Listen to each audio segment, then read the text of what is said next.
La solitude. On en dit beaucoup de choses, on dit que c'est presque le mal du siècle, mais c'est le mal de tellement d'autres siècles. Moi, je me suis intéressé à cette chose très curieuse, c'est que dans la solitude subie, lorsque des gens se plaignent d'être seuls, toujours, ils sont seuls avec le symptôme qu'ils ont produit pour se couper des autres. C'est-à-dire qu'ils sont en réalité pris dans le mécanisme qui leur interdit l'accès aux autres ou qui interdit la rencontre ou qui fait échouer la rencontre ou qui de toute façon les ramène à une solitude antérieure dans laquelle ils ont été obligés de fabriquer comme symptôme l'isolement. Autrement dit, si on leur dit à la limite, ben oui, mais il faut rencontrer des gens, c'est comme pédaler dans la semoule, parce que leur solitude consiste dans l'impuissance à rencontrer, et lorsqu'ils rencontrent, il y a un fil à la patte qui les ramène vers l'île de départ où ils sont isolés.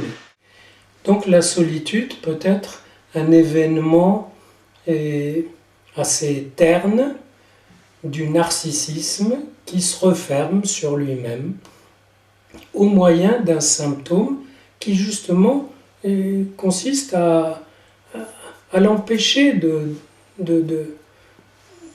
d'entrechoquer, de rencontrer un autre narcissisme.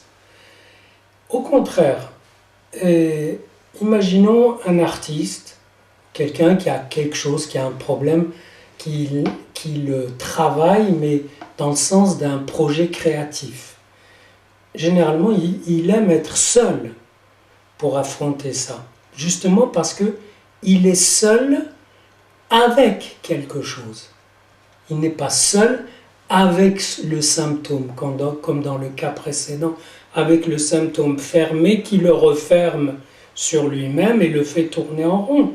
Il est avec quelque chose qui forcément l'ouvre sur le monde, sur les autres, sur la pensée, sur la rêverie même, mais sur une recherche où son bonheur, c'est de trouver un répondant, de trouver du retour, de tomber sur quelque chose qui réponde.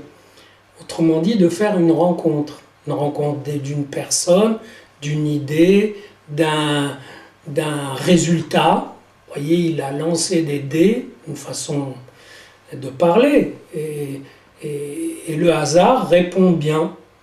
Le hasard répond que c'est un coup heureux.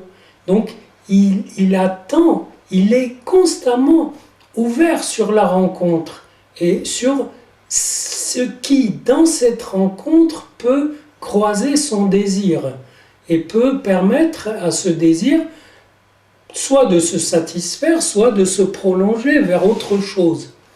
Autrement dit, il y a clairement deux sortes de solitude. Ce n'est pas la solitude subie et la solitude voulue, mais c'est la solitude avec un symptôme qui ne vous apporte rien d'autre que vous-même, et la solitude avec une cassure, avec une ouverture, avec une effraction qui vous amène à vouloir rencontrer chez d'autres la même effraction. Parfois, vous tombez mal, vous tombez sur quelqu'un qui, lui, il est dans la solitude ou qui se referme sur elle-même. Et il peut vous donner l'illusion d'une rencontre possible, et en réalité, vous entrez dans l'espace de cette personne et vous voyez que ça tourne en rond et vous avez fait une fausse rencontre. il faut se retirer pour maintenir ouverte votre trajectoire. Et je pense que l'art, et l'art au sens général, de produire quelque chose, fabriquer quelque chose, créer quelque chose, c'est le point d'appui de cette solitude où on est avec un manque vivant, et c'est le contraire de la solitude, soit mortifiée, soit ennuyée, ennuyeuse, tournant toujours sur elle-même, dans la répétition d'elle-même, parce que déjà formatée en symptômes.